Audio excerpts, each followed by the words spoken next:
Audiolibros y más presenta El Conde de Montecristo, un libro escrito por Alejandro Dumas.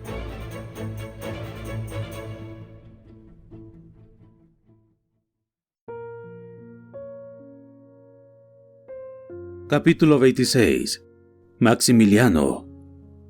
El señor de Villefort se levantó casi avergonzado de haber sido sorprendido en aquel exceso de dolor. La terrible posición que ocupaba hace 25 años había llegado a hacer de él más o menos un hombre. Su mirada, un instante incierta, se fijó en Morrel. «¿Quién es? ¿Que olvida que nos entra así en una casa en que habita la muerte? Salga, caballero, salga».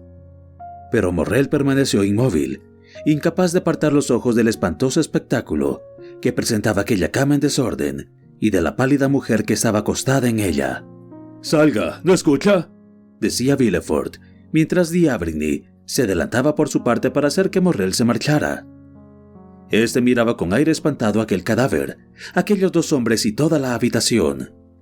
Pareció titubear un instante, abrió la boca y finalmente, no hallando qué responder, a pesar de la multitud de ideas que se agolpaban en su cerebro, volvió atrás cogiéndose los cabellos, de tal suerte que Villefort y D'Avrigny, distraídos un momento de su preocupación, le siguieron con la vista y se miraron el uno al otro como diciendo: «Está loco».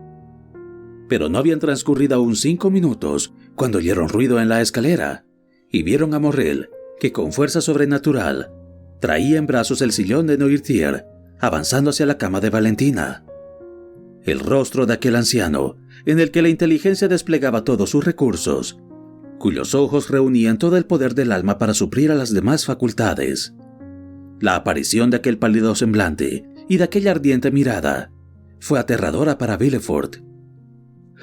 «Vea lo que han hecho», dijo Morrel, teniendo aún una mano apoyada en el respaldo del sillón que acababa de aproximar al lecho y la otra extendida hacia la cama de Valentina.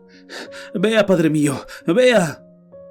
Villefort retrocedió espantado y miró a aquel joven que le era casi desconocido y que llamaba padre a Noirtier. En aquel momento, el alma del anciano pasó todo a sus ojos, que inmediatamente se llenaron del rojo de la sangre. Después se le hincharon las venas del cuello. Una tinta azulada como la que invade la piel del epiléptico cubrió sus mejillas y sus sienes. A aquella violenta explosión interior de todo su ser, solo le faltaba un grito. Este salió, por decirlo así, de todos los poros, horrible en su mutismo, desgarrador en su silencio. D'Avrigny se precipitó hacia el anciano y le hizo aspirar un violento revulsivo. «Señor», dijo entonces Morrel, tomando la mano inerte del paralítico, «me pregunta quién soy y con qué derecho estoy aquí. Oh, dígale usted que lo sabe». Y los sollozos ahogaron la voz del joven. La respiración intensa y jadeante del anciano levantaba su pecho. Al verle parecía sufrir una de aquellas convulsiones que preceden a la agonía. Al fin, sus ojos se llenaron de lágrimas, más feliz en esto que el joven, que sollozaba sin poder llorar. No pudiendo inclinar la cabeza, cerró los ojos.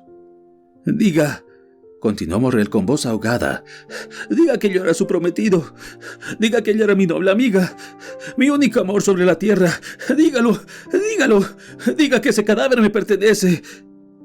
Y el joven, dando el terrible espectáculo de una gran energía que de pronto se desploma, cayó pesadamente de rodillas ante aquel lecho que sus crispados dedos apretaron con fuerza. Aquel dolor era tan agudo que D'Avrigny se volvió para ocultar su emoción, y Villefort, sin pedir ninguna explicación, atraído por el magnetismo que nos impele hacia aquellos que aman a los que lloramos, alargó la mano al joven. Pero Morrel nada veía. Había cogido la helada mano de Valentina y, no pudiendo llorar, mordía la colcha dando rugidos. Durante algún tiempo no se oyeron en aquella habitación más que suspiros, lágrimas, imprecaciones y oraciones. Y sin embargo, un ruido dominaba a los demás, el de la tarda y ronca respiración de Noirtier, en quien cada aspiración parecía que iba a romper dentro de su pecho los resortes de la vida. En fin, Villefort, más dueño de sí que los demás, después de haber cedido durante algún tiempo su lugar a Maximiliano, tomó la palabra. «Caballero, ¿amabas a Valentina? ¿Eso es lo que dices? ¿Era su prometido?» «Ignoraba este amor. No tenía noticia de semejante compromiso. Y con todo, yo, su padre, te lo perdono, porque veo que tu dolor es grande, real y verdadero. Además, el mío es muy grande para que quede en mi corazón lugar para otro sentimiento. Sin embargo, como ves, el ángel que esperabas ha dejado la tierra, y nada tiene que hacer ya de las adoraciones de los hombres, la que a esta hora adora ella misma al Señor. Di pues adiós a esos tristes restos. Toma por última vez esa mano que esperabas, y sepárate de ella para siempre. Valentina solo necesita ya al sacerdote que la ha de bendecir». «Se equivoca, señor», dijo Morrel, quedándose con una rodilla en tierra y atravesando el corazón con un dolor más agudo que cuanto había sentido. «Se equivoca. Valentina, muerta como ha muerto, necesita no solo el sacerdote que la bendiga, sino también un vengador. Envía a buscar el sacerdote. El vengador seré yo». «¿Qué quiere decir, caballero?», murmuró Villefort, temblando ante esa nueva inspiración del delirio de Morrel. «Quiero decir que hay dos hombres en usted, señor. El padre ha llorado bastante. Que el procurador del rey empiece a cumplir su deber». Los ojos de Noirtier se animaron, y D'Avrigny se acercó.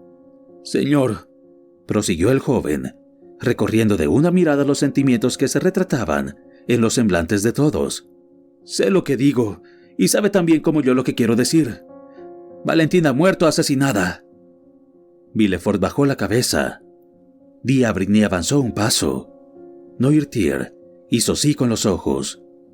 «Ahora bien», continuó Morrel, «en nuestros días, una criatura, aunque no fuera joven, bella, adorable, como era Valentina, no desaparece violentamente del mundo sin que se pida cuenta de su desaparición. Vamos, señor procurador del rey», añadió Morrel, con una vehemencia que cada vez iba en aumento. «Que no haya piedad. Le denuncio el crimen. Busque al asesino». Y sus ojos implacables interrogaban a Villefort, quien a su vez solicitaba con sus miradas tan pronto a D'Avrigny como a Noirtier. Pero en lugar de hallar socorro en las miradas de su padre o del doctor, Villefort encontró en ellos la misma inflexibilidad que en Maximiliano. «Sí», expresó el anciano con los ojos. «Cierto», dijo el doctor. «Caballero», repuso Villefort, procurando luchar aún contra aquella triple voluntad y hasta contra su propia emoción. «Se engaña. No se cometen crímenes en mi casa. La fatalidad me persigue. Dios me prueba. Es horroroso pensarlo. Pero no se asesina a nadie». Los ojos de Noirtier relampaguearon. D'Avrigny abrió la boca para hablar, pero Morrel, extendiendo el brazo, hizo señal de que callaran todos. «Y yo afirmo que aquí se asesina», gritó Morrel, cuya voz bajó sin perder nada de su vibración acostumbrada. «Le digo, ve aquí a la cuarta víctima en 4 meses. Afirmo que intentaron hace 4 días envenenar a Valentina, y que no lo consiguieron, gracias a las precauciones que tomó el señor Noirtier. Afirmo que esta vez han doblado la dosis o cambiado el veneno, y han conseguido su objetivo.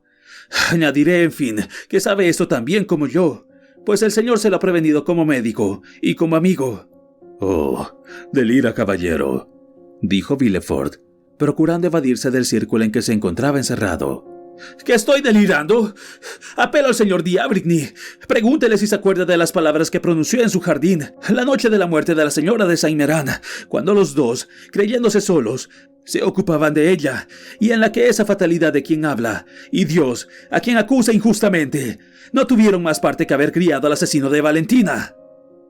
Villefort y D'Avrigny se miraron. «Sí, recuérdelo, porque aquellas palabras que creía pronunciadas en silencio de la soledad cayeron en mis oídos. Ciertamente al ver aquella noche la culpable condescendencia del señor de Villefort para con los suyos, debía haberlo puesto todo en conocimiento de la autoridad, y no sería cómplice como lo soy en este momento de tu muerte, Valentina. Oh, mi querida Valentina. Pero el cómplice será el vengador, porque esta cuarta muerte es infraganti, visible a los ojos de todos. Y si tu padre te abandona, oh, mi querida Valentina, lo juro, yo perseguiré a tu asesino». Y esta vez, como si la naturaleza se apiadase de aquel vigoroso organismo, próximo a destrozarse por su excesiva fuerza. Las últimas palabras de Morrel expiraron en sus labios, 1000 suspiros lanzó su pecho, y sus lágrimas, tanto tiempo rebeldes, corrieron en abundancia. Cayó de nuevo, llorando amargamente cerca del lecho de Valentina. Entonces tomó la palabra D'Avrigny. «Y yo también», dijo con voz fuerte. «Yo también me uno al señor Morrel para pedir justicia contra el crimen, porque mi corazón se levanta contra mí, a la sola idea de que mi cobarde complacencia ha alentado al asesino». Dios mío, murmuró Villefort aterrado. Morrel levantó la cabeza, leyendo en los ojos del anciano que lanzaban chispas. Mire, el señor Noirtier quiere decirnos algo. Sí, hizo Noirtier, con una expresión tanto más terrible, cuanto que todas las facultades de aquel pobre anciano, impotente, se concentraban en su mirada. ¿Conoce al asesino? Sí. ¿Y va a guiarnos? Sí, dijo. Escuchemos, señor D'Avrigny, escuchemos. Noirtier miró a Morrel con una melancólica sonrisa, una de aquellas que tantas veces habían hecho feliz a Valentina, y fijó con esto sus ojos. Después, mirando fijamente a su interlocutor, señaló hacia la puerta. ¿Quiere que salga?, dijo dolorosamente Morrel. Sí, hizo Noirtier. No me mande eso. Tenga piedad de mí. Los ojos del anciano permanecieron fijos en la puerta. ¿Podré volver al menos? Sí. ¿Debo irme solo? No. ¿Quién ha de venir conmigo? ¿El procurador del rey? No. ¿El doctor? Sí. ¿Quiere quedarse a solas con el señor de Villefort? Sí. ¿Podré entenderlo? Sí. Oh, dijo Villefort, casi contento, porque la conversación iba a tener lugar solamente entre los dos. Puedes estar tranquilo. Comprendo muy bien a mi padre. Y al hablar con esa expresión de alegría, sus dientes daban unos contra otros. D'Avrigny tomó del brazo a Morrel y salieron juntos.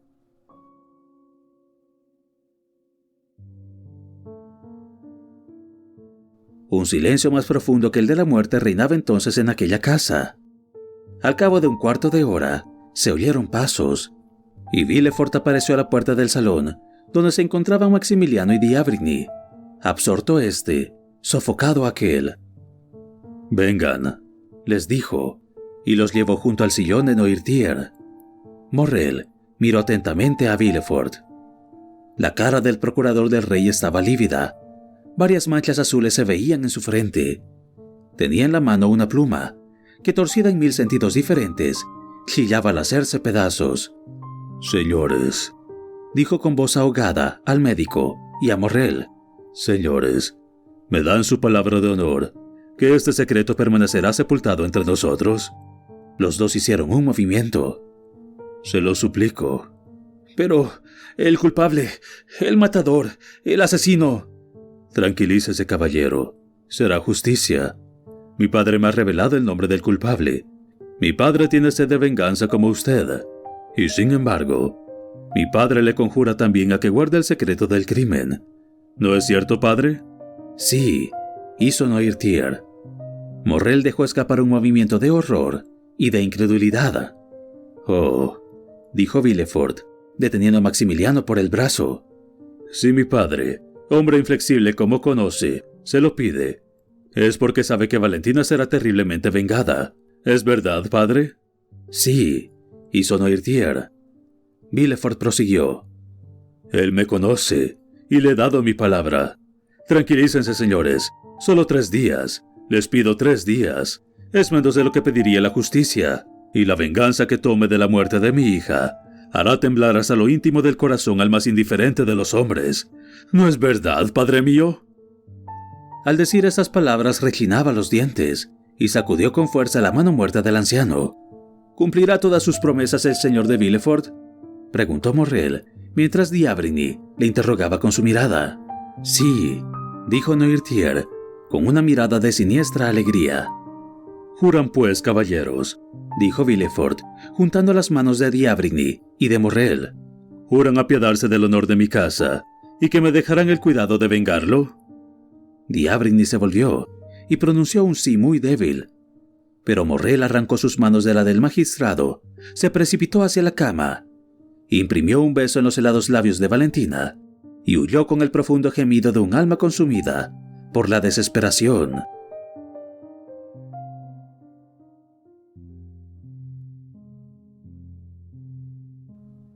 Hemos dicho que todos los criados habían desaparecido. El señor de Villefort se vio obligado a rogar a D'Avrigny que se encargara de las numerosas y delicadas comisiones que acarrea la muerte en nuestras grandes poblaciones, sobre todo cuando acompañan a la muerte circunstancias tan sospechosas. Era terrible ver aquel dolor sin movimiento de Noirtier, aquella desesperación sin gestos y aquellas lágrimas sin voz. Villefort entró en su despacho. D'Avrigny fue a buscar al médico de la ciudad, que desempeñaba las funciones de inspector de muertos, y a quien con bastante razón llaman el médico de los muertos. Noirtier no quiso apartarse de su nieta. A la media hora, D'Avrigny volvió con su compañero. Habían cerrado la puerta de la calle, y como el portero había desaparecido con los demás criados, Villefort fue a abrir, pero se detuvo después en la escalera. Le faltaba valor para entrar en el cuarto mortuorio. Los dos doctores llegaron solo hasta Valentina. Noirtier permanecía junto a la cama, inmóvil como la muerte, pálido y mudo como ella. El médico de los muertos se acercó con la indiferencia del hombre que pasa la mitad de su vida con los cadáveres. Levantó la sábana que cubría a la joven y le entreabrió los labios. «Ah», dijo D'Avrigny suspirando. «Pobre joven, está bien muerta». «Sí», dijo lacónicamente el médico, dejando caer las sábanas. Noirtier respiró intensamente. Se volvió a D'Avrigny y vio que los ojos del anciano estaban encendidos y fijos en la cama. El buen doctor comprendió que Noirtier quería ver a su nieta. Lo acercó a la cama, y mientras el otro médico mojaba en agua clorurada los dedos que habían tocado los labios de la joven muerta, descubrió aquel tranquilo y pálido rostro que parecía el de un ángel dormido. Una lágrima que se asomó a los ojos del anciano fueron las gracias que recibió el doctor. El médico extendió el acta en la misma habitación de Valentina y, cumplida aquella formalidad, se retiró acompañado de D'Avrigny. Villefort los oyó bajar, se asomó a la puerta de su despacho, dio las gracias al médico en pocas palabras y, dirigiéndose a D'Avrigny, le dijo: «¿Y ahora, el sacerdote?» ¿Conoce algún eclesiástico a quien quiera encargar con preferencia que vele cerca de Valentina?», preguntó el doctor. «No, vaya al más próximo». «¿El más próximo? Es un buen abate italiano que ha venido a vivir a la casa inmediata a la suya. ¿Quiere que le avise al pasar?». «D'Avrigny, le ruego que acompañe a este caballero. Aquí tiene la llave para que pueda entrar y salir. Traerá al sacerdote y se encargará de instalarlo en el cuarto de mi pobre hija». «¿Desea hablarle, amigo mío?». «Deseo estar solo. Me disculpará, ¿verdad? Un sacerdote debe comprender todos los dolores, hasta el de un padre». Y Villefort dio una llave a D'Avrigny, saludó al otro médico y entró en su despacho, poniéndose enseguida a trabajar. Para ciertos organismos, el trabajo es el remedio de todos los males. Al bajar a la calle vieron un hombre con sotana que estaba a la puerta de la casa inmediata. «Ahí es el eclesiástico del que le he hablado», dijo el médico de los muertos a D'Avrigny. Este se acercó al sacerdote.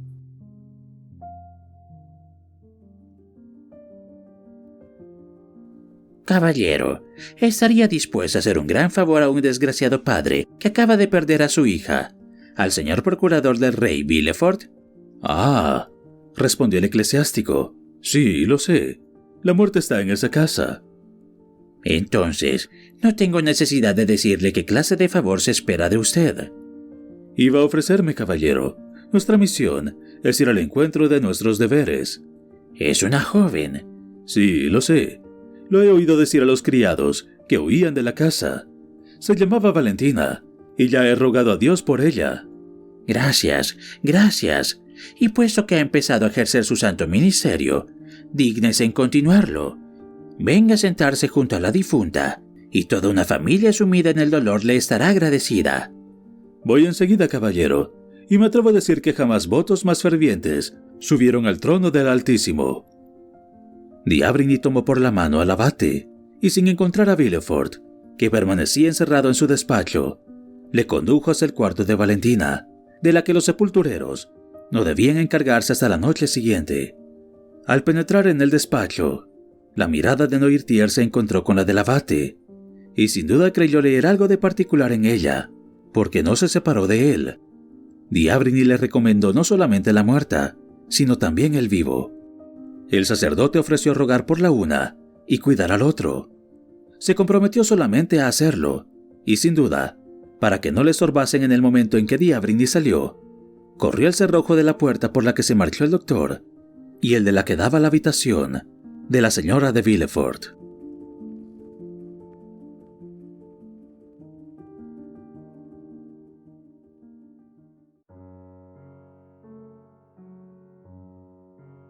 Capítulo 27.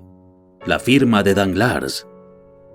La mañana siguiente se presentó triste y nebulosa. Durante la noche los sepultureros habían cumplido su fúnebre oficio. Habían cosido el cuerpo de la joven en el sudario que envuelve a los que dejaron de existir, dándoles lo que se llama la igualdad ante la muerte. Aquel sudario no era otra cosa más que una pieza de batista que la joven había comprado 15 días antes. Al comenzar la noche, hombres llamados al efecto llevaron a Noirtier del cuarto de Valentina al suyo, y contra lo que era de esperar, el anciano no opuso resistencia al ser alejado del cadáver de su nieta querida. El abate Busoni, que había velado hasta el amanecer, se retiró sin llamar a nadie.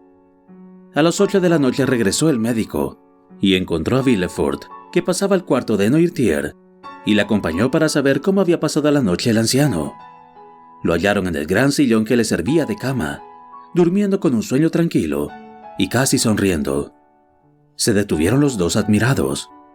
«Mire», dijo D'Avrigny a Villefort, que observaba a su padre dormido. «Mire cómo la naturaleza sabe calmar los más agudos dolores, y ciertamente nadie podría afirmar que el señor Noirtier no amaba a su nieta, y sin embargo duerme». «Tiene razón», respondió Villefort con sorpresa. «Duerme. Y es muy extraño, porque la menor contrariedad le hace pasar en vela noches enteras». «El dolor lo ha rendido», replicó D'Avrigny, y ambos volvieron pensativos al despacho del magistrado. «Vea, doctor, yo no he dormido», dijo Villefort mostrando a D'Avrigny su lecho intacto. «El dolor no me rinde a mí. Hace 2 noches que no me ha acostado, pero en cambio mire mi mesa. He escrito, Dios mío, durante 2 días y 2 noches. He anotado esa causa.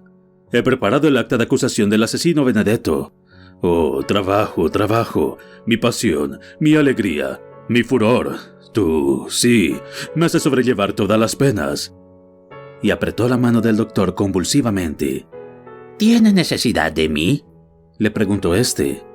«No, solamente le ruego que vuelva a las 11. A mediodía es cuando se la llevarán. Dios mío, mi pobre hija, mi pobre hija». Y el procurador del rey, volviendo por un instante a ser humano, levantó los ojos al cielo y dio un suspiro. «¿Estará en el salón de recepción?». «No, tengo un primo que se encarga de ese triste honor. Yo trabajaré, doctor. Cuando trabajo, todo desaparece». En efecto, antes de que el doctor llegase a la puerta, el procurador del rey se había puesto a trabajar. Al salir, D'Avrigny encontró a aquel pariente del que le había hablado Villefort, personaje tan insignificante en esa historia como en su familia, uno de aquellos seres destinados desde su nacimiento a representar el papel de útiles en el mundo. Había sido puntual, iba vestido de negro y llevaba un lazo de crespón en el brazo. Pasó a la casa de su primo, habiendo estudiado primero la fisonomía que debía tener mientras fuera necesario, bien resuelto a dejarla enseguida.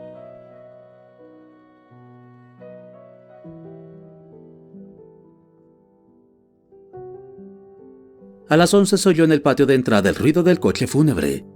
La calle de Saint-Honoré se llenó de gente, ávida de las alegrías y de los duelos de los ricos, de aquella gente que corre con igual prisa a un entierro suntuoso que al matrimonio de una duquesa. Poco a poco fue llenándose la casa mortuoria, y llegaron al principio parte de nuestros antiguos conocidos, es decir, Dibray, Chateau Renaud, Béchamp. Después, todas las notabilidades de la curia, la literatura y del ejército, porque el señor de Villefort ocupaba, menos aún por su posición social que por su mérito personal, uno de los primeros puestos en el mundo parisiense. El primo se había apostado a la puerta del salón, y hacía entrar a todo el mundo, y era un gran alivio para los invitados ver allí a una figura indiferente que no exigía de ellos una fisonomía engañosa o falsas lágrimas, como hubiese sucedido siendo un padre, un hermano o un esposo. Los que se conocían se llamaban con la vista y formaban en grupos. Uno de esos se componía de Dibray, Chateau Renaud y Béchamp. «Pobre joven», dijo Dibray, pagando como cada cual su tributo a aquel doloroso suceso. «Pobre joven, tan bella y tan rica. ¿Habrías pensado en eso, Chateau Renaud? Cuando nos vimos, ¿cuánto será? ¿3 semanas? ¿1 mes a lo sumo? Para firmar el contrato que no se firmó». «Yo no», dijo Chateau Renaud. «¿La conocías?» «Había hablado 1 o 2 veces con ella, en el baile de la señora de Morcerf. Me pareció encantadora, aunque de carácter un poco melancólico. ¿Y su madrastra dónde está? ¿Lo sabes?» «Ha ido a pasar el día con la mujer de ese digno caballero que nos atiende». «¿Quién es ese?» «¿Quién?» «El caballero que nos recibe. ¿Es un diputado?» No», dijo Béchamp. «Estoy condenado a ver a nuestros honorables todos los días, y esa facha me es enteramente desconocida». «¿Has comentado esta muerte en tu periódico?» «El artículo no es mío, pero se ha hablado, y dudo mucho que sea agradable al señor de Villefort. Se dice, según creo, que si hubiesen ocurrido 4 muertes sucesivas en cualquier otra parte que en casa del procurador del rey, ciertamente hubieran llamado la atención de este magistrado». «Además», dijo Chateau Renaud, «el doctor D'Avrigny, que es el médico de mi madre, dice que su dolor es inmenso. Pero ¿a quién buscas, Dibray?» «Busco a Montecristo», respondió el joven. «Le he encontrado en el boulevard, viniendo yo hacia aquí. Creo que estará de viaje, porque iba a casa de su banquero». «¿A casa de su banquero? ¿Su banquero que no es Danglars?», preguntó Chateau Renaud a Dibray. «Creo que sí», respondió el secretario íntimo con alguna turbación. «Pero el conde de Montecristo no es solo el que falta aquí. Tampoco veo a Morrel». «¿Morrel? ¿Acaso la conocía?» «Había sido presentado a la señora de Villefort solamente». «No importa, hubiera debido venir. ¿De qué hablaré esta noche?» «Este entierro es la noticia del día. Pero, ¡shh! Silencio. He ahí el ministro de Justicia y de Cultos. Va a creerse obligado a hacer su discurso lagrimoso y triste primo». Y los 3 jóvenes se aproximaron a la puerta para oír el discurso del ministro de Justicia y de Cultos. Béchamp había dicho la verdad. Al venir él al entierro, había encontrado a Montecristo que se dirigía a casa de Danglars, calle de la Chaussée d'Antin.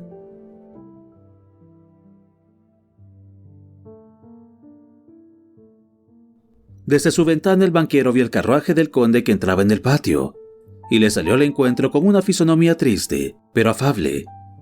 «Y bien, conde», le dijo alargándole la mano. «¿Viene a condolerse conmigo? Es verdad que la desgracia está en mi casa a tal punto que cuando entró me preguntaba a mí mismo si no habría yo deseado mal a esos pobres Morcerf, lo que hubiera justificado el proverbio. Al que desea mal a otro, a ese le sucede. Era un poco orgulloso para un hombre salido de la nada como yo, pero jamás le deseé mal a alguno. Y después de todo lo debía a su trabajo, lo mismo que yo. Pero todos tenemos nuestros defectos. Ah, conde, las personas de nuestra generación. Pero no, usted no es de la nuestra, usted es joven aún. Las personas de mi tiempo no son felices este año. Testigo de ello es nuestro puritano procurador del rey, el señor de Villefort, que acaba de perder a su hija. Recapitulemos. Villefort perdiendo toda su familia de un modo extraño. Morcerf, deshonrado y muerto. Yo, cubierto de ridículo por la iniquidad de Benedetto. Y después... ¿Después qué?, preguntó el conde. ¿Cómo? ¿No lo sabe todavía? ¿Alguna nueva desgracia? Mi hija. ¿La señorita Danglars? Eugenia nos abandona. Oh, Dios mío, ¿qué dice? Ay, la verdad, mi querido conde, cuán dichoso es usted, que no tiene mujer ni hijos. ¿Lo cree? Sí, Dios mío. Y decía que la señorita Danglars no ha podido soportar la afrenta que nos ha hecho ese miserable, y me ha pedido permiso para viajar. ¿Y se marchó? La otra noche. ¿Con la señora Danglars? No, con una pariente. Pero no por eso dejamos de perder a mi querida Eugenia, porque yo, que conozco su carácter, dudo que quiera regresar a Francia. ¿Qué quiere, mi querido varón? Disgustos de familia que serían fatales para otro cualquiera, pobre diablo, cuya fortuna fuera solamente su hija, pero soportables para un millonario. Por más que sobre esto digan los filósofos, los hombres prácticos les demostrarán en cuanto a eso que no tienen razón. El dinero consuela de muchas cosas, y a usted debe consolarlo más pronto que a otro cualquiera. Si admite la virtud de este bálsamo soberano, usted, el rey de la hacienda, el punto de intersección de todos los poderes. Danglars lanzó una mirada oblicua al conde, para ver si se burlaba, o hablaba en serio. Sí, es cierto que si la fortuna consuela, debo consolarme, porque soy rico. Tan rico, mi querido varón, que su fortuna es semejante a las pirámides. Quisieran demolerlas, pero no se atreven, y si se atrevieran, no podrían. Danglars se sonrió de aquella confiada honradez del conde. Eso me hace recordar que cuando entró estaba haciendo 5 bonos. Tenía ya firmado 2. ¿Me permite que concluya los otros 3? Concluya, mi querido varón, concluya. Hubo un instante de silencio, durante el cual solo se oyó la pluma del banquero. Y mientras tanto, Montecristo miraba las doradas molduras del techo. ¿Son bonos de España, de Haití o de Nápoles? No, respondió Danglars sonriendo. Son bonos al portador sobre el Banco de Francia. Mire, señor conde, usted que es el emperador de la hacienda, como yo soy el rey, ¿ha visto pedazos de papel de este tamaño y que valga cada uno 1 millón? Montecristo tomó en la mano, como para sopesarlos, los 5 pedazos de papel que le presentaba orgullosamente el banquero, y leyó: El señor regente del Banco de Francia hará pagar a mi orden, y sobre los fondos por mí depositados, la cantidad de 1 millón de francos, valor en cuenta. Barón Danglars. 1, 2, 3, 4, 5. 5 millones. Diablos. ¿Y cómo va, señor Creso? ¿Ve de qué modo hago yo mis negocios? Es maravilloso. Y sobre todo sí, como no dudo, esa suma se paga al contado. Se pagará. Es algo magnífico tener semejante crédito. En verdad, solo en Francia se ven estas cosas. 5 miserables pedazos de papel, valer 5 millones. Es preciso verlo para creerlo. ¿Tiene dudas? No. Es que dice eso con un acento. Haga una cosa. Dé el placer de acompañar a mi dependiente al banco, y le verá salir con bonos sobre el tesoro por igual cantidad. No, dijo Montecristo doblando los 5 billetes. El asunto es demasiado curioso, y quiero hacer yo mismo la experiencia. Mi crédito en su casa era de 6 millones. He tornado 900.000 francos. Tomo sus 5 billetes, que creo pagable solamente con la vista de su firma. Y he aquí un recibo general de 6 millones, que regulariza su cuenta. Lo había preparado de antemano, porque es preciso decirle que tengo hoy gran necesidad de dinero. Y con una mano metió los billetes en su bolsillo, y con la otra largó su recibo al banquero. Un rayo que hubiera caído a los pies de Danglars no le hubiera causado mayor espanto. ¿Qué? Señor conde, toma ese dinero, pero disculpe, es dinero que debo a los hospicios, y he ofrecido pagarlo hoy por la mañana. Ya veo, pero no importa. No tengo empeño precisamente en que me pague con esos billetes. Deme otros valores. Solamente por curiosidad tomé estos, para poder decir en el mundo que sin aviso alguno, sin pedirme 5 minutos de tiempo, la casa Danglars me había pagado 5 millones al contado. Habría algo notable, pero tome sus valores y deme otros. Y presentó los 5 billetes a Danglars, que lívido alargó el brazo para recogerlos, como el buitre larga la garra por entre los hierros de la jaula, para detener la carne que le quitan. De repente mudó de modo de pensar. Hizo un esfuerzo violento y se contuvo. Enseguida, la sonrisa se dibujó poco a poco en sus labios. Después de todo, su recibo es dinero. Oh, Dios mío, sí. Y si estuviese en Roma, la casa de Thompson y French no le pondría la menor dificultad en pagarle con un recibo mío. Perdone, señor conde, perdone. ¿Puedo, pues, guardar este dinero? Sí, guárdelo, dijo Danglars, enjugando el sudor de su frente. Bien, pero reflexione. Si se arrepiente, todavía está a tiempo. No. Guarde mis firmas, pero ¿cómo sabe? Nadie es tan amigo de formalidades como el hombre de negocios. De sin naves asuma los auspicios. Y hubiera creído robarles no dándoles precisamente esa. Como si un escudo no valiese tanto como otro. Discúlpeme. Y empezó a reír estrepitosamente. Ya está disculpado, respondió amablemente el conde de Montecristo, y colocó los billetes en la cartera. Pero tenemos aún una cantidad de 100.000 francos. Oh, bataguelas. El corretaje debe ascender poco más o menos a esa suma. Guárdela, y estamos en paz. Conde, habla en serio. Jamás me chanceo con los banqueros, dijo el conde, con una seriedad que rayaba en la impertinencia, y se dirigió a la puerta en el momento en que la ayuda de cámara anunciaba: El de Boville, receptor general de hospitales. Por vida mía, dijo Montecristo, parece que llegué a tiempo para gozar de sus firmas. Se las disputan. Danglars palideció otra vez, y se dio prisa a separarse de Montecristo. El conde saludó muy cortésmente al señor de Boville, que aguardaba en el salón, y fue introducido inmediatamente en el despacho del banquero. El rostro grave del conde se iluminó con una rápida sonrisa al ver la cartera que tenía en la mano el receptor de hospitales. Encontró en la puerta su carruaje y se hizo conducir inmediatamente al banco. Danglars, entretanto, reprimiendo su emoción, salió al encuentro del receptor general. No es necesario decir que le recibió con la sonrisa en los labios y un semblante el más halagueño. Buenos días, mi querido acreedor, porque creo que tal es el que ahora se presenta. Adivinado, señor barón, dijo el señor de Boville. Los hospitales acuden a verlo en mi persona. Las viudas y los huérfanos vienen por mis manos a pedirle una limosna de 5 millones. Y dicen que los huérfanos son dignos de lástima, respondió Danglars, prolongando la broma. Pobres niños. Pues heme aquí en su nombre, dijo Boville. ¿Recibió mi carta de ayer? Sí. Pues aquí tiene mi recibo. Mi querido Boville, sus viudas y sus huérfanos tendrán, si quieren, la bondad de guardar 24 horas. Porque el señor de Montecristo, que ha visto salir de aquí ahora, ¿le ha visto? Sí. ¿Y qué? El señor de Montecristo se lleva sus 5 millones. ¿Cómo es eso? Es que el conde tenía un crédito ilimitado sobre mí. Crédito abierto por la casa de Thomson y French, de Roma. Ha venido a pedirme 5 millones de un golpe, y le he dado un bono sobre el banco, donde tengo depositados mis fondos. Y comprenderá que temo, retirando de las manos del regente 10 millones en el mismo día, que le pareciera una cosa extraordinaria. En 2 días, añadió Danglars sonriéndose. No digo lo contrario. Vamos, pues, exclamó el señor de Boville, con el tono de la más perfecta incredulidad. 5 millones a aquel caballero que acaba de salir ahora y que me saludó sin conocerme. Tal vez lo conoce sin que usted lo conozca.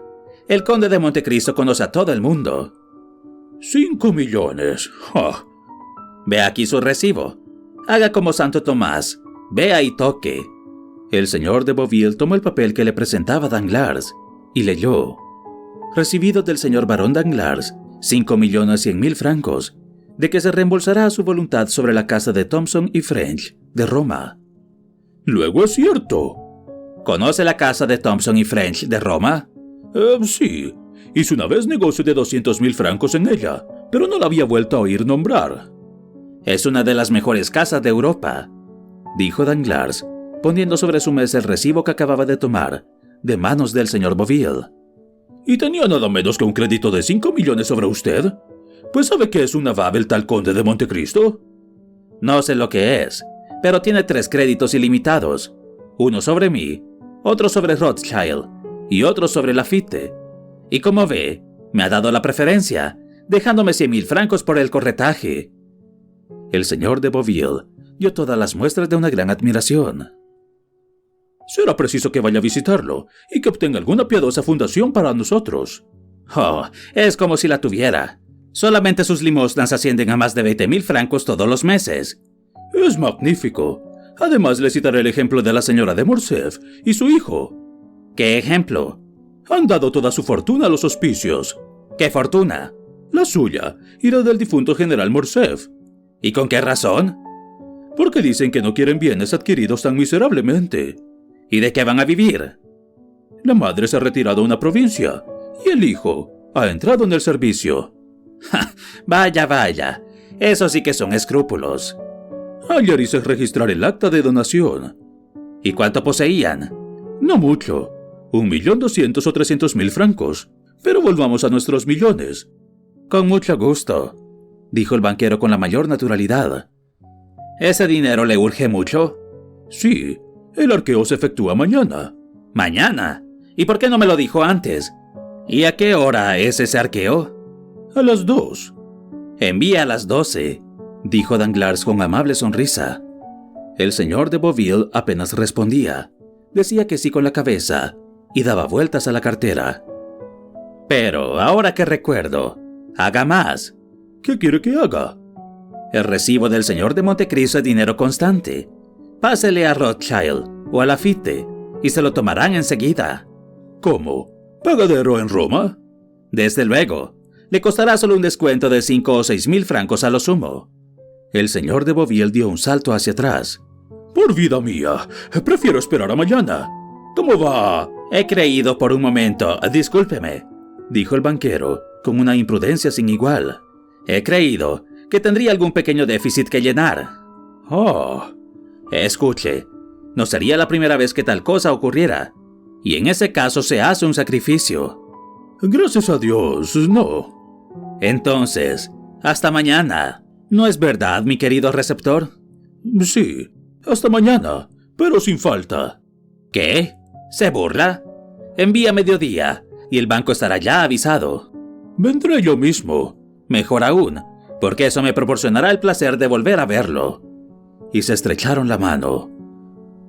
A propósito, ¿no ha ido al entierro de esa pobre señorita de Villefort, que en este momento tiene lugar? No.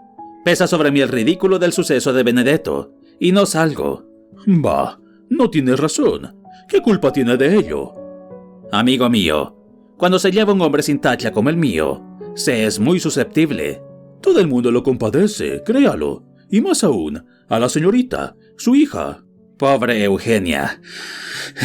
¿Sabe que ingresa en un convento? No. Pues desgraciadamente es así. Al día siguiente se decidió a partir con una amiga suya, religiosa ya. Iba a buscar un convento severo en Italia o España. Oh, es terrible. Y el señor de Beauville se retiró al hacer esta exclamación, cumplimentando al varón.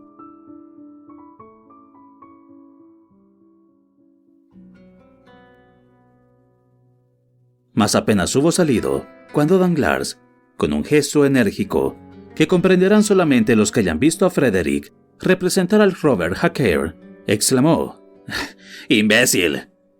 Y guardando el recibo del conde en su cartera, añadió: Ven a mediodía, que yo ya estaré lejos.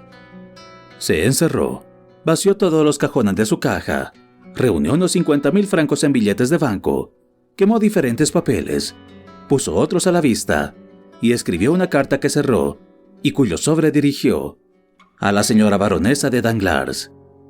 Esta noche, murmuró, yo mismo la colocaré en su tocador. Sacando enseguida un pasaporte de otro cajón, dijo: Bueno, aún puede servir 2 meses.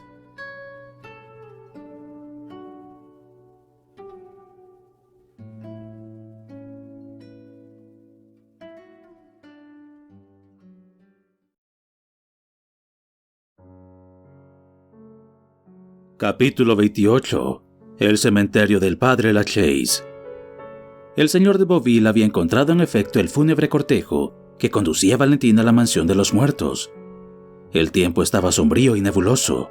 Un viento cálido aún, pero mortal para las hojas ya secas, las arrancaba, arrojándolas sobre la muchedumbre que ocupaba el boulevard, dejando desnudas las ramas. El señor de Villefort, parisiense genuino, consideraba el cementerio del padre Lachaise como el único digno de recibir los restos mortales de una familia de París.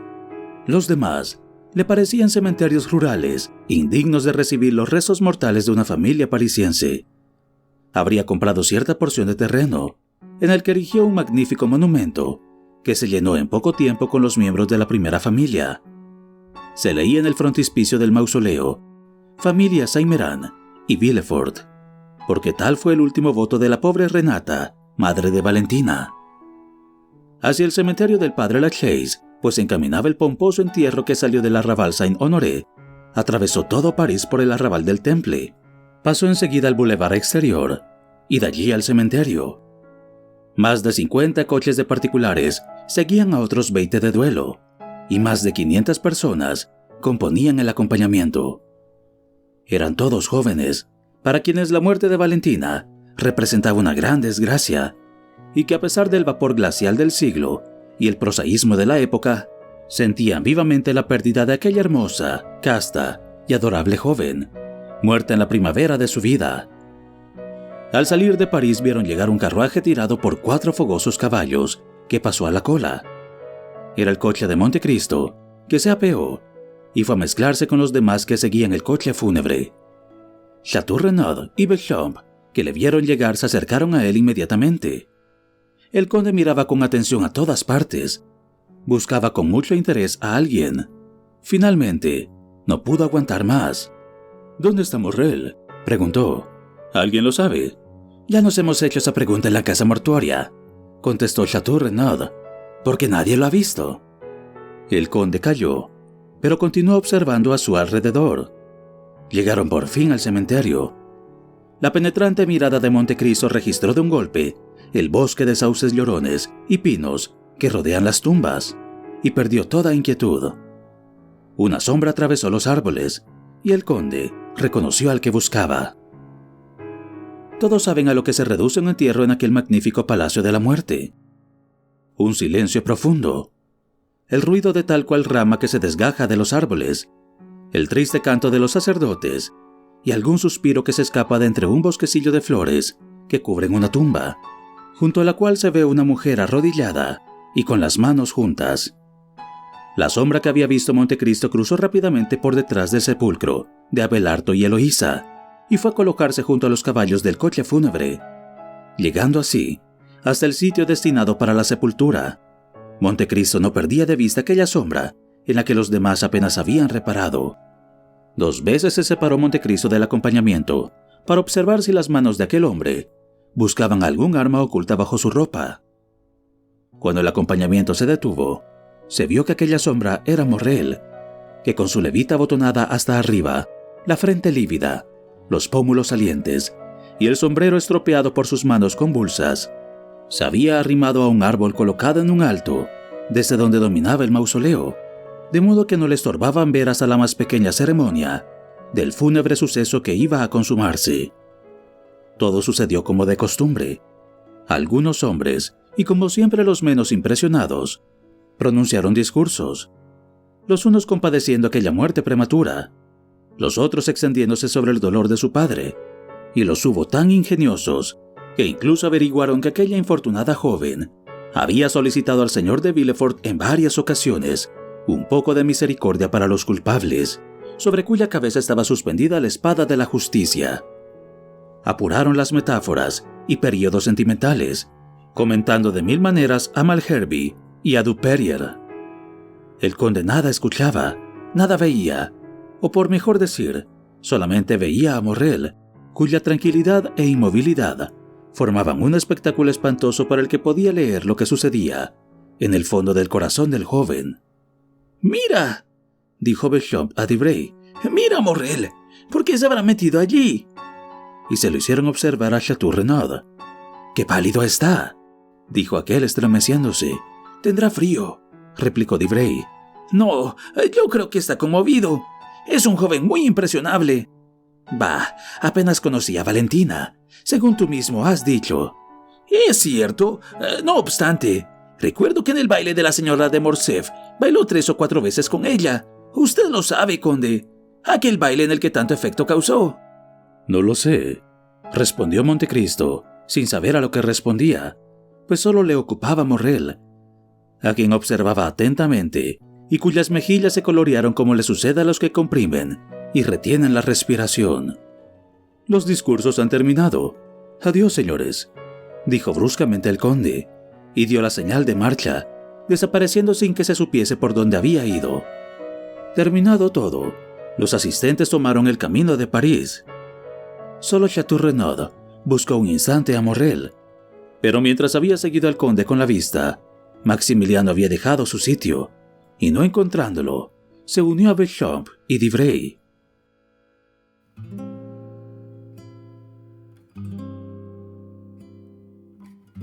El conde se había ocultado detrás de un mausoleo y espiaba hasta el menor movimiento de Morrel, que poco a poco se había acercado a la tumba, abandonada primero por los curiosos, después por los operarios. Morrel miró alrededor lenta y vagamente, y aprovechando el momento en que su vista se dirigía a la parte opuesta, el conde se acercó a unos 10 pasos sin que lo notara. El joven se arrodilló. El conde, alargando el cuello, con la vista fija y dilatada, y dispuesto a lanzarse la primera señal, continuaba acercándose a Morrel. Este inclinó su frente hasta tocar la fría losa, y cogiéndola con ambas manos, exclamó: «Oh, Valentina». Aquellas 2 palabras destrozaron el corazón del conde. Dio un paso más, y tocando a Morrel en el hombro le dijo: «Te buscaba, mi querido amigo». El conde se esperaba un escándalo, reconvenciones, quejas, en fin, cuanto debía presumirse, y se engañó. Morrel se volvió hacia él, y tranquilo en apariencia le dijo: «Ya ve que estaba rezando». La mirada penetrante del conde examinó al joven de pies a cabeza, y concluida aquella observación, quedó más tranquilo. «¿Quieres que te conduzca a París en el carruaje?» «No, gracias». «¿Deseas alguna cosa?» «Déjeme rezar». El conde se alejó sin hacer ninguna observación, pero fue para colocarse en otro sitio, desde donde veía hasta el menor movimiento de Morrel. Se levantó desde al poco rato, limpió las rodillas de su pantalón y tomó el camino de París sin volver atrás la cabeza. Descendió lentamente por la calle de la Roquette. El conde mandó a retirar su carruaje y le siguió a unos 100 pasos de distancia. Maximiliano atravesó el canal y entró en la calle de Mislay por el boulevard. 5 minutos después de haberse cerrado la puerta para Morrel, se abrió para Montecristo.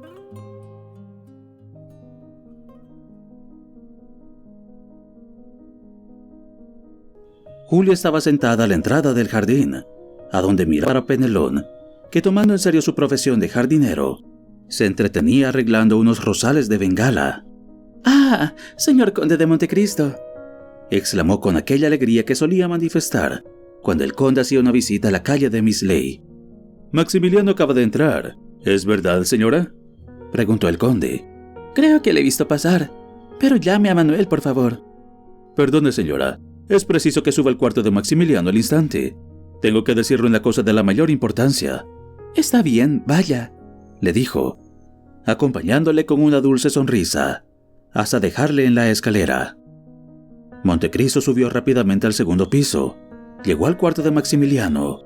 Escuchó, pero no se percibía ningún ruido. Como la mayor parte de las casas habitadas por una sola familia, el cuarto tenía solamente una puerta de cristales, y esa carecía de llave. Maximiliano estaba encerrado por dentro, y las cortinas de seda encarnada no dejaban ver lo que hacía. La ansiedad del conde se dejaba ver en el color sonrosado de sus mejillas, síntoma de emoción poco común en aquel hombre impasible. «¿Qué haré?», dijo, y reflexionó un instante. «¿Llamar? Oh, no. Muchas veces el ruido de una campanilla, es decir, el anuncio de una visita, acelera la resolución de los que se encuentran en el caso de Maximiliano. Y entonces al ruido de la campanilla responde otro ruido».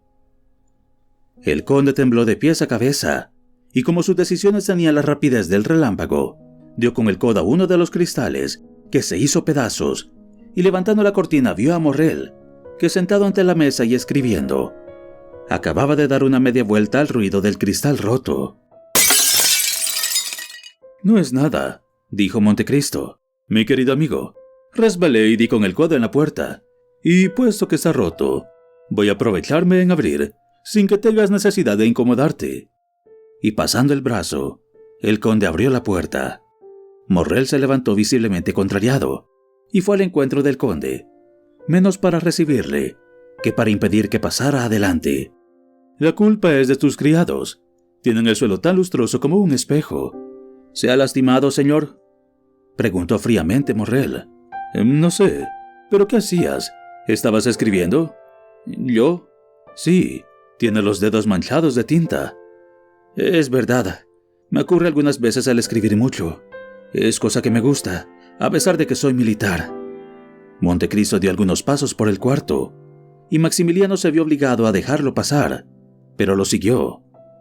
¿Escribías?, repitió Montecristo mirándole fijamente. Creo que ya he tenido el honor de decirle que sí. El conde miró en derredor. ¿Tus pistolas al lado de la escritura?, dijo señalando a Morrel. ¿Las armas puestas sobre la mesa? Voy de viaje, respondió con despecho Maximiliano. Amigo mío, le dijo el conde de Montecristo con una dulzura infinita. Señor, amigo mío, mi querido Maximiliano, nada de decisiones extremas, te lo ruego. ¿Yo?, respondió Morrel encogiéndose de hombros. ¿Pues qué? ¿Es mi viaje en una resolución extremada? Maximiliano, dejemos a un lado la máscara que llevamos. No me engañas con tu fingida calma, como tampoco te engaño yo con mi frívola solicitud. Bien conoces que para haber roto los cristales y violado el secreto de tu cuarto, conoces, digo, que es necesario que tenga una inquietud verdadera, o mejor, una convicción terrible. Morrel, ¿te quieres suicidar? Bueno, ¿qué idea es la suya? Te digo que te quieres matar, continuó el conde con la misma voz. Y aquí la prueba. Y acercándose a la mesa, levantó un pliego blanco que el joven había puesto sobre lo que escribía, y tomó la carta empezada. Morrel se abalanzó hacia él para arrancársela de las manos, pero Montecristo, adivinando el movimiento, cogió el brazo de Maximiliano y le detuvo con mano de hierro. «Bien ves que querías matarte, Morrel. Está escrito». «Y bien», dijo Morrel, pasando de repente de la apariencia de la tranquilidad a la expresión de violencia. «Y bien, aun cuando así fuera, aun cuando volviera contra mí el cañón de una pistola, ¿quién me lo impediría? ¿Quién tendría valor para impedírmelo? Cuando diga, todas mis esperanzas han concluido, mi corazón está muerto, aborrezco la vida, no hay más que duelos y disgustos alrededor de mí. La tierra se ha convertido en cenizas. Una voz humana es cosa que desgarra mi alma. Al decir, es piedad dejarme morir, porque si no perderé la razón, me volveré loco.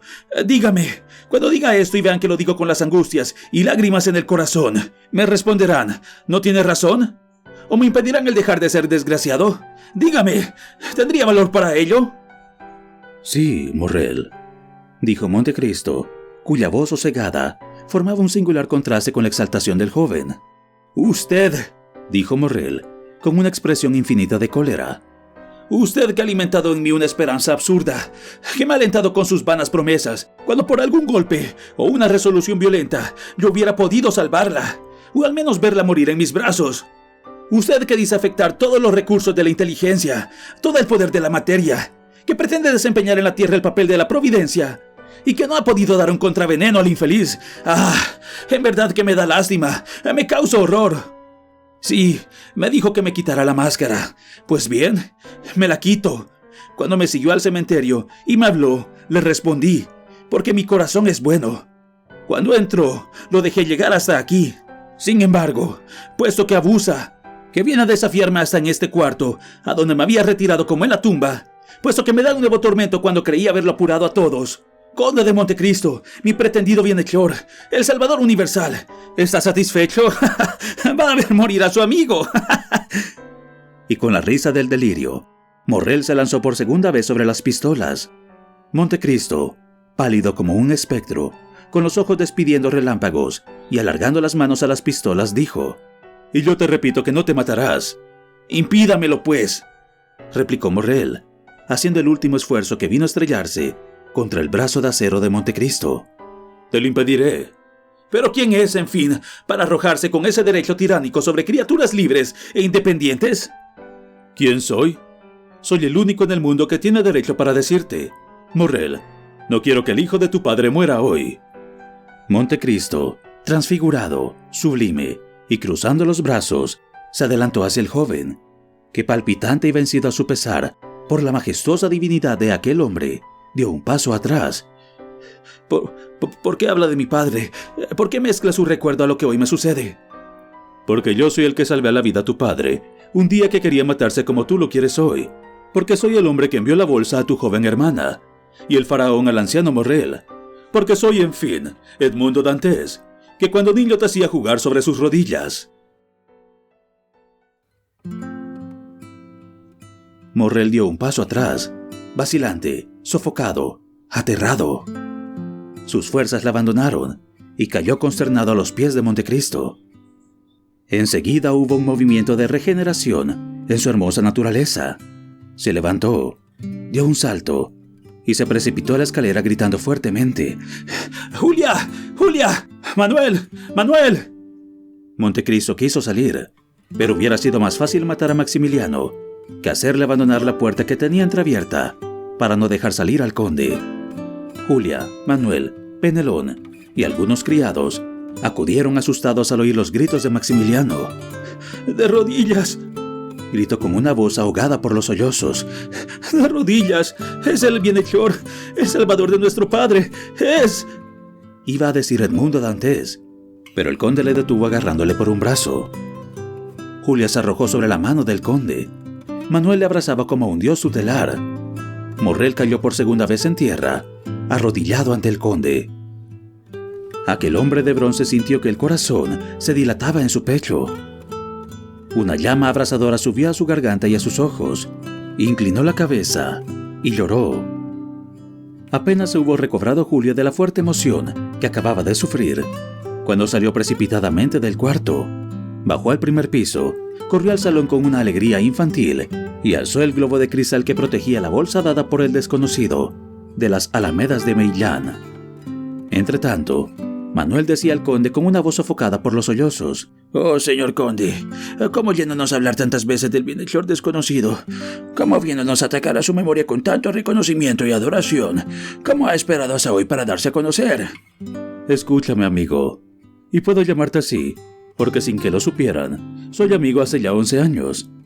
El descubrimiento de este secreto lo ha producido un gran suceso que deben ignorar. Dios me es testigo de que deseaba sepultarlo en lo más recóndito de mi alma durante toda mi vida. Tu hermano Maximiliano me lo ha arrancado con violencias, de las que estoy seguro se arrepiente». Enseguida, viendo que Maximiliano, permaneciendo aún de rodillas, se había recostado sobre un sillón: «Velen sobre él», añadió, apretando la mano de Manuel de un modo significativo. «¿Por qué?», preguntó Manuel. «No puedo decírselos, mas vigilen, cuiden de él». Manuel miró por todas partes y vio las pistolas de Morrel sobre la mesa. Sus ojos se fijaron espantados en aquellas armas que señaló a Montecristo, levantando el dedo hasta la altura de la mesa. Montecristo bajó la cabeza. Manuel hizo un movimiento hacia las pistolas. «Descuida», dijo el conde. Enseguida, acercándose a Morrel, le tomó la mano. Los movimientos tumultuosos que agitaron el corazón del joven habían cedido lugar al desaliento. Julia subió trayendo en la mano la bolsa de seda, y 2 lágrimas brillantes y alegres caían por sus mejillas, como 2 gotas de rocío matinal. «He aquí la reliquia», dijo. «No piense que me es menos querida después que he conocido al Salvador». «Hija mía», dijo el conde sonrojándose, «permíteme que vuelva a recoger esa bolsa, pues que ya me conoces. No quiero estar presente a tu recuerdo más que por el cariño que te suplico me concedas». «Oh», dijo Julia poniendo la bolsa sobre su corazón. No, se lo ruego, porque un día podría dejarnos. Un día, desgraciadamente, se separará de nosotros, ¿no es verdad?» «Has adivinado», dijo Montecristo sonriéndose. «Dentro de 8 días dejaré este país, en el que tantas personas que merecían la venganza del cielo vivían contentas y dichosas, mientras mi padre expiraba de hambre y dolor». En el instante de anunciar su próximo viaje, Montecristo fijó sus ojos en Morrel y notó que las palabras «ya habré dejado este país» no la habían sacado de su letargo. Conoció que necesitaba aún la última lucha con el dolor de su amigo, y tomando por la mano a Julia y a Manuel, les dijo con la autoridad de un padre: «Mis buenos amigos, les ruego que me dejen a solas con Maximiliano». Era el momento favorable para que se llevase Julia la reliquia, como ella la llamaba, y de la que se había olvidado el conde. «Dejémosle», dijo, y salió precipitadamente con su marido. Montecristo se quedó a solas con Morrel.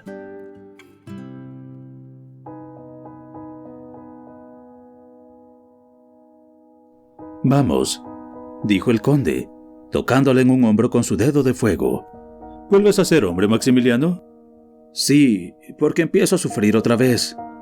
La frente del conde se contrajo. Parecía entregado a una profunda meditación. «Maximiliano, Maximiliano, las ideas que te embargan son indignas de un cristiano». «Oh, tranquilícese, amigo», dijo Morrel, levantando la cabeza y mostrando al conde una sonrisa de inefable tristeza.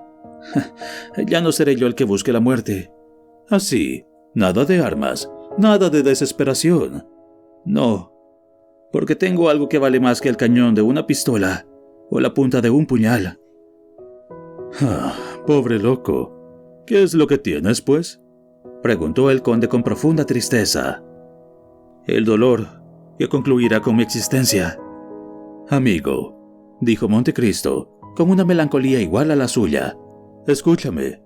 Un día, y en un momento de desesperación igual al tuyo, puesto que me conducía a una idéntica resolución, yo quise matarme. Un día tu padre, desesperado, lo quiso también. Si hubiesen dicho a tu padre en el momento en que se apoyaba contra su frente el cañón de una pistola, si me hubiesen dicho a mí, cuando separaba de mi cama el pan del prisionero, al que no había tocado en 3 días, si a los dos nos hubieran dicho en aquel momento supremo, vive, vendrá un día en que serás dichoso y bendigas la vida. Fuera quien fuera el que nos lo hubiera dicho, su dicho lo hubiéramos recibido con la sonrisa de la duda o la angustia de la incredulidad. Y sin embargo, ¿cuántas veces su padre, abrazándote, bendijo la vida? ¿Cuántas veces he hecho yo lo mismo? Sí, pero usted había perdido solamente la libertad, y mi padre su fortuna, pero yo he perdido a Valentina». «Mírame, Morrel», dijo el conde con aquella solemnidad que en ciertas ocasiones le hacía tan grande y tan persuasivo. «Mírame, yo no tengo lágrimas en los ojos, ni fiebre en las venas, ni palpitaciones fúnebres en el corazón. No obstante, te veo sufrir, Maximiliano, a ti, a quien amo como amaría a mi hijo.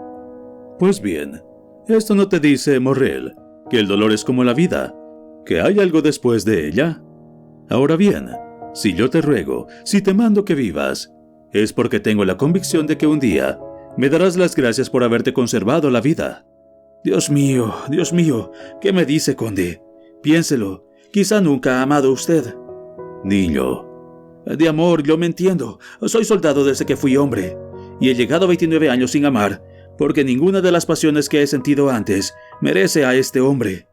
Pues bien, a los 29 años vi a Valentina, y hace 2 años que la amo, que he podido leer en su corazón las virtudes de la joven y de la mujer, escritas por la mano del Señor, en aquel corazón abierto para mí como un libro.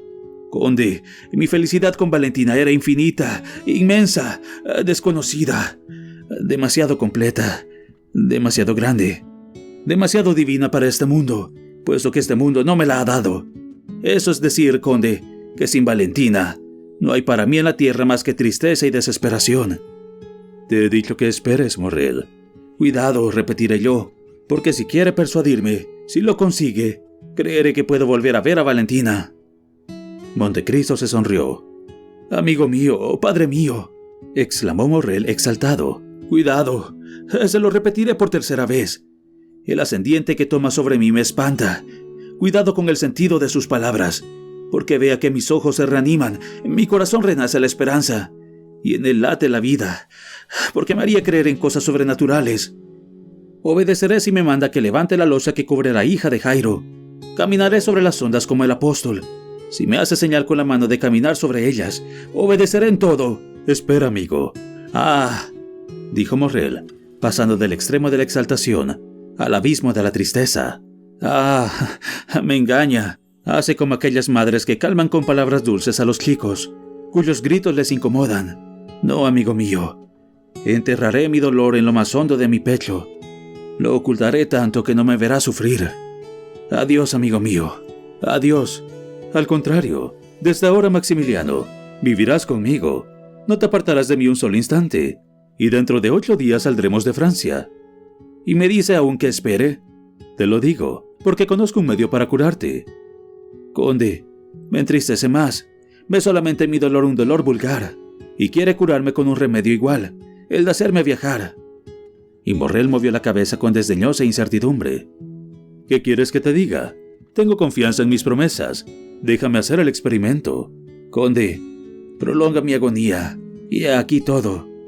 Así, tu débil corazón no quiere conceder unos días a un amigo para la prueba que intenta hacer. ¿Sabes tú de lo que el conde de Montecristo es capaz? ¿Sabes que da órdenes a muchos poderosos de la tierra? ¿Sabes que tiene bastante confianza en Dios para obtener un milagro de aquel que ha dicho que con la fe puede un hombre mover una montaña? Pues bien, ese milagro yo lo espero. O si no... Cuidado, Morrel, te llamaría ingrato. Ay, tenga piedad de mí, conde. Escúchame, Maximiliano. Tengo tanta que si no te curo dentro de un mes, día por día, hora por hora, yo mismo te colocaré delante de 2 pistolas cargadas y de una copa del más sutil veneno de Italia. De un veneno, créeme, más pronto y más seguro que el que ha matado a Valentina. ¿Me lo promete? Sí, porque soy hombre, porque he sufrido, y porque, como te he dicho también, he querido morir, y muchas veces, después de que el infortunio se ha alejado de mí, he soñado con las delicias del sueño eterno. Oh, ¿me promete esto ciertamente, conde? Te lo prometo, y lo juro, dijo Montecristo alargando el brazo. Dentro de un mes, si no me ha consolado, me deja en libertad para disponer de mi vida, y haga lo que haga, ¿no me llamará ingrato? En un mes, día por día, hora por hora, y la fecha es sagrada, Maximiliano. No sé si has pensado en ello, pero estamos en 5 de septiembre, y hace 10 años que salvé a tu padre, que también quería morir. Morrel cogió las manos del conde y las besó. Este le dejó hacer como si comprendiera que aquella muestra de adoración se la debía. Dentro de un mes tendrás en una mesa, a la que estaremos sentados los dos, buenas armas y una muerte dulce. Pero hasta entonces, prométeme esperar y vivir. Oh, dijo Morrel, se lo juro.